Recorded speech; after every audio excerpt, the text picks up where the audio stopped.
and welcome to Pancake Talk Tuesday. I am so delighted to have you guys here.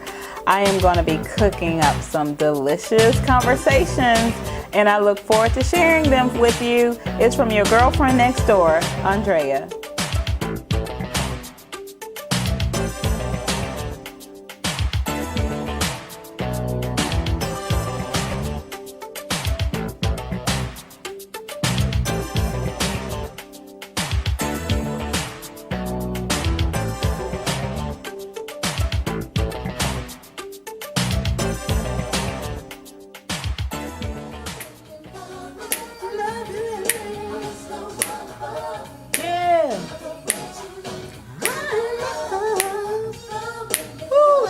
Two-step.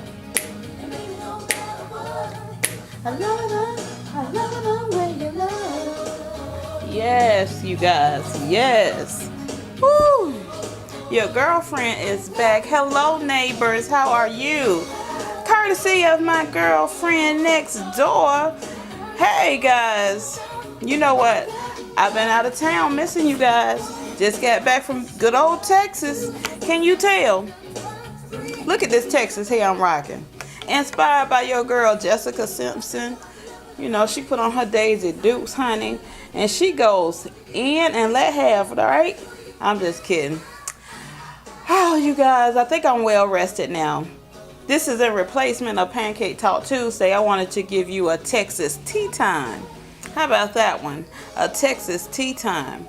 And, you know I'm on that DJ kick. So listen, ladies and gentlemen, I am so happy to be back with you guys.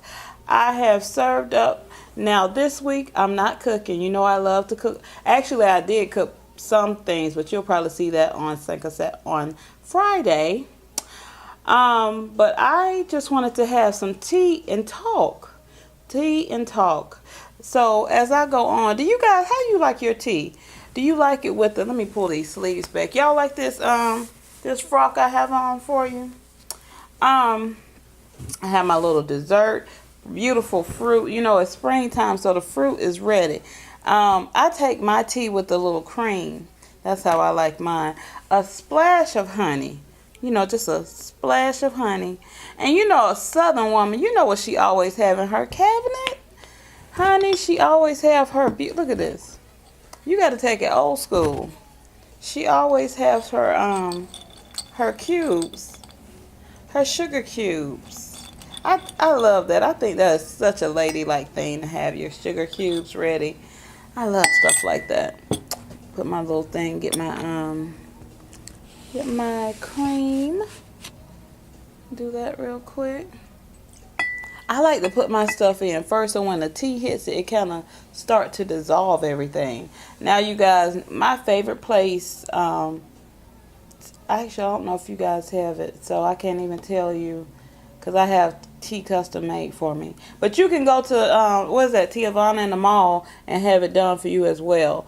But today, I'm trying a mango tea. I actually have a tea, you guys.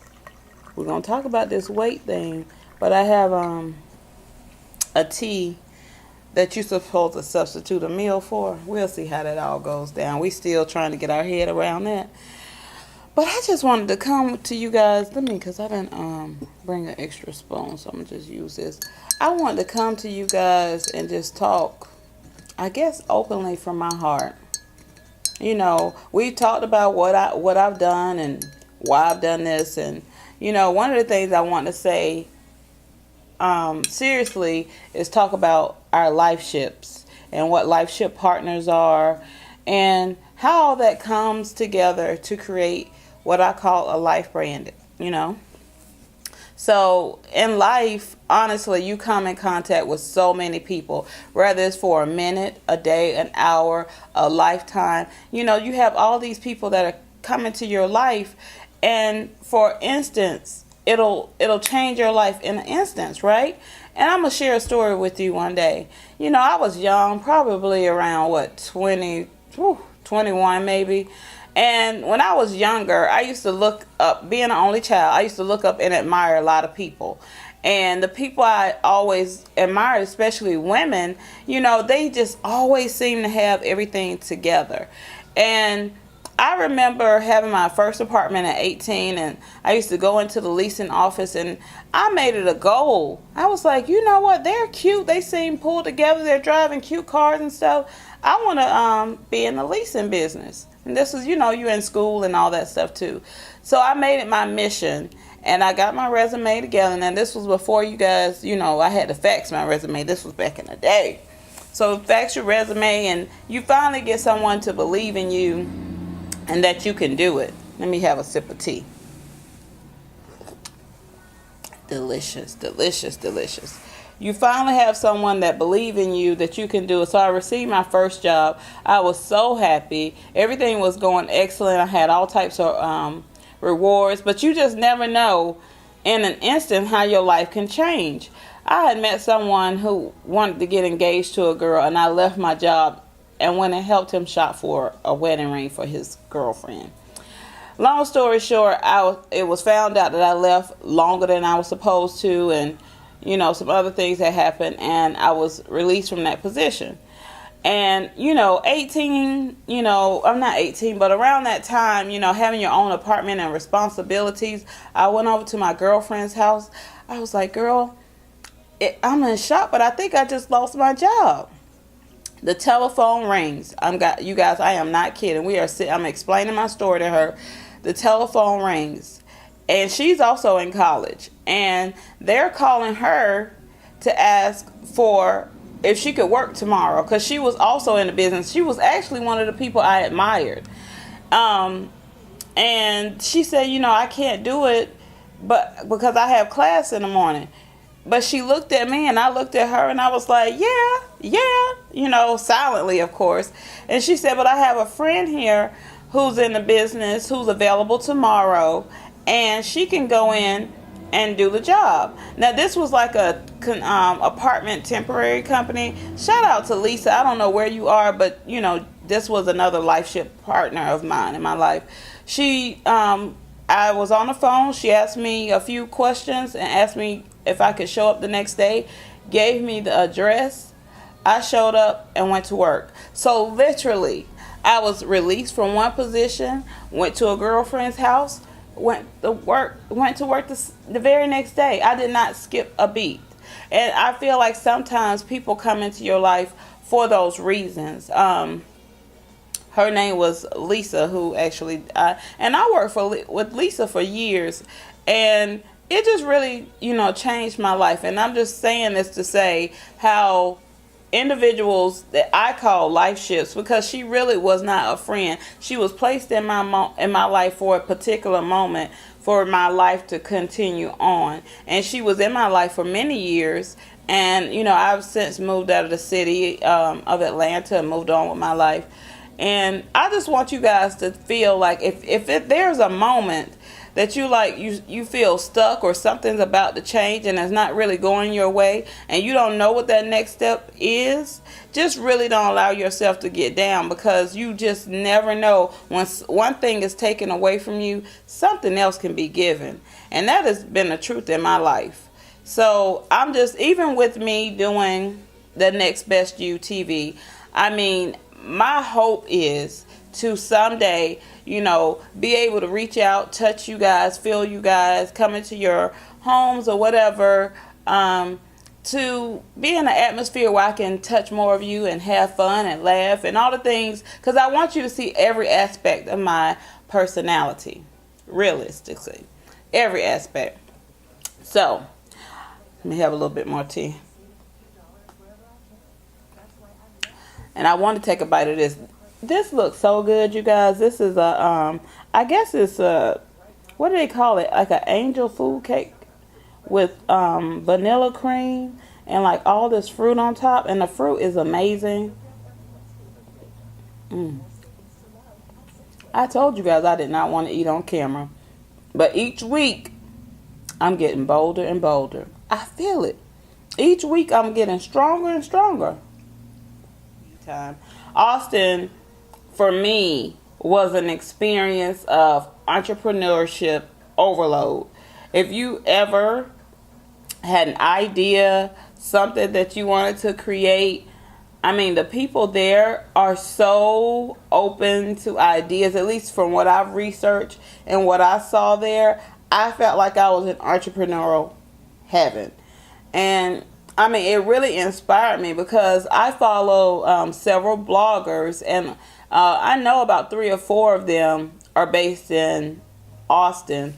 And it just seems like such a creative place. It's very laid back, not stuffy, very different from the environment I live in, which is, very corporate, blue suit, tie, every day. I don't know, this was a more laid back place. I literally thought every day that I was there, I was in Portland or California or Washington State, somewhere like that, because the vibe felt that way. But one of the funny things that I saw, when you were in like Portland or somewhere like that, you automatically assume, people are, in hybrids or wearing, certain clothes. They're very environmentally friendly. However, when I was in Austin, what would bring me back home is I would be like, oh, this person looks so cool, and they look like they're very green. And then they would walk over to their car, and they would be in a Cadillac. It just threw me for a loop, and I would be like, oh, yeah. I'm in Texas. I got to remember, I'm in Texas. So, I just want to say I had a great time in Texas. I actually posted on the blog some of the things that I mean, the food trucks were amazing. One of the places I thought was really cool, this place called the Container Bar. What else was cool? This place that we went to, like, had very cool drinks, was Drink Well. Oh, let me tell you about the barbecue. There's this place called Franklin's that I really wanted to try. It's supposed to be rated #1 barbecue place in Austin. I even have a friend who lived in Austin and had never been there before, because you have to get there so early, like 7 o'clock in the morning, and they don't open until 11. And so you're standing literally in line for 3 hours before you can even see if you're going to get the food, because they ran out. They say they run out of food by like 12 or 1 o'clock. Well, if you open at 11 and you close and you're done at 1, it's just amazing to me. We didn't do it because it would take up so much of your day, because you would be there at 7 in the morning, perhaps, and pray that you are one of the lucky ones who's going to get food. And then when you finally sit down and eat, you may not leave out of there until like 2 o'clock. And that's your entire day when you're supposed to be, looking around at the city and doing all the different things. So we opted out. However, we did go to John Mueller. I think that, and it was good. He had a very good rub on his barbecue, a very good rub. We got there roughly about 10:30, 11, and that line was about 30 minutes long. So we were able, but they also run out of barbecue at like 1. It was crazy. But definitely put Austin on your list. It's a great place to travel to. So, all in all, you guys, I had a great time. I wanted to come to you and talk to you a little bit. This was my hope. I did not want to bore you. Like, seriously. Look.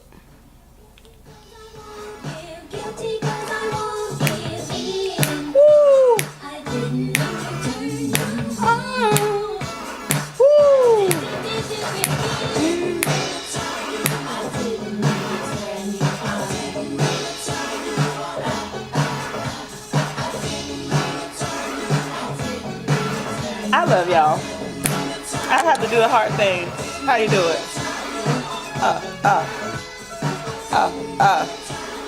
Woo! That's good, right? All right, you guys. I love you. Don't forget to follow my channel at The Next Best You TV. Look me up on Instagram, Your Girlfriend Next Door. Also, you can find me on Twitter. I'll have everything below. And I just want you guys to be successful, being the next best you. Don't focus on anybody else. It's all about who you are, the goals that you have set, the gifts that you have within you that no one else possesses but you. No one else can be a better you than you. And I know, honey, can't nobody do what Andrea does. Not this cute. I love you guys. See you later.